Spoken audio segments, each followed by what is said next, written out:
Hi guys, this is Reshwant and you're watching Site Tutorials. Hope you guys are doing very well. And in this video, we are going to see operator overloading. So in the previous videos, we already covered about operator and we already seen some of the operations in Java. So what is operator? Operator is nothing but an special symbol which we use to evaluate some expression, right? So you consider example here this is an expression, and here from this expression I can clearly say A, B, C, D are the operands, and plus, minus, and division are the operators, right? So these are the symbols which we are using to solve this expression. Then what is overloading? So overloading has different meanings and based on the situation it differs. And what is the definition for the overloading in this context?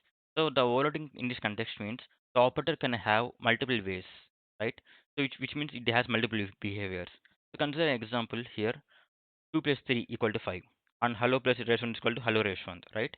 So if I try to compile here in the Java, 2 plus 3 and hello plus iteration.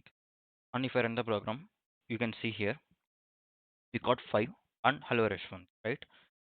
So here what I'm saying is here we are using the plus symbol, right? So why we are using plus symbol? Here we want to add two numbers, right?